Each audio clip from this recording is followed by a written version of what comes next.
All right, what's going on? I'm going to be doing a video on good email design versus bad. Thought I'd switch it up today and do a video because I was going to do a thread, but I just didn't feel like it. To be completely honest with you. So we're doing a video today. All right, so there's a few things you need to keep in mind for design. I'm going to try and keep this video nice and short, but essentially there's sort of two different parts. So there's a subjective sort of aesthetic, perspective, which is like how nice it looks. And there's the objective sort of structural standpoint. All right. So I'm not going to be covering the subjective stuff. That's more of a graphic design sort of thing. This is more so like a structural sort of standpoint. Like, here's how you design your emails from a structural standpoint, and here's how you instruct or train, any designers that you bring on board to design your emails. Right. I say it's objective because you can literally A/B test it, and this format generally wins. All right. So, number one is the offer. It needs to stand out. It needs to be the first thing that people see when they open the email. It also needs to be above the fold. All right. So you don't want all the text to be the same sort of size. And in this case, the first thing that people see when they open it is the logo, which is completely pointless because, they already know who's sending them the email from their inbox. All right.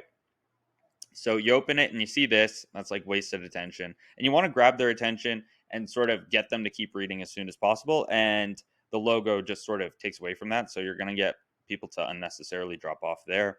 Nav bar, you don't want that either. Again, unnecessarily takes away attention. People are going to be reading this. And now sort of their decision making is now around like, oh, like maybe I want to click on this and, educate myself on nutrition, let's just say. So they have all these different thought processes going on in their head. You don't want that.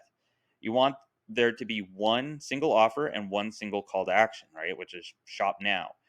And the goal of this particular email is to convert as many subscribers into first time customers as possible. So you want to focus on one call to action. So above the fold, sort of blow up the offer here so that people open their email on mobile. All right, this is the first thing they see. It takes literally zero effort to read this.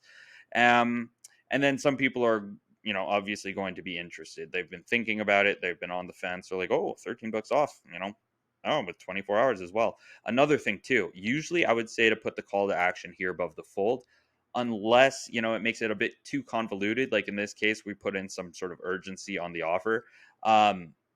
And in that case, putting the call to action here would potentially make it a bit more convoluted, and people open this and there's like 2-3 different sort of things. So keep it nice and concise. State the offer, state the urgency. They scroll down a little bit.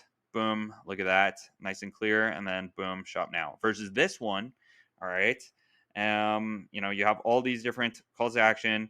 The offer does not stand out whatsoever. It doesn't have good contrast with the background here.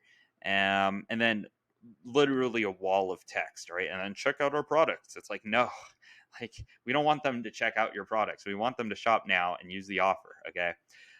So yeah, that's basically it. The main thing to keep in mind is keep it nice and concise. Don't add a bunch of stuff.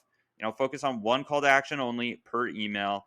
And then just make it as, clear as possible. Don't make it all claustrophobic like this. Also another thing, ideally too. All right, so somebody opens this, they see the logo, they see the nav bar, so their vision is going like all the way over here, and then it goes over here, and then it goes down here, and then over here. All right, ideally, you want people to read up and down in a straight line. So look at this. You open this, this is what you see, and if this catches your attention, like you're thinking about buying the product, then you're going to scroll down.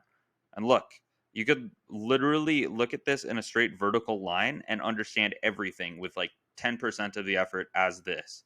And we actually A/B tested this, and this one obviously won out against the these aren't the exact same emails, but the previous design style. This one outperforms by a very wide margin. So yeah, that's basically it. And of course, this isn't the only thing, in the email. This is just sort of the important part. Like if we open this, you can scroll down and we have like some products. But the whole idea is that the vast majority of people, like 80% of people, this is all that they're going to read before they make a decision whether or not to buy the product.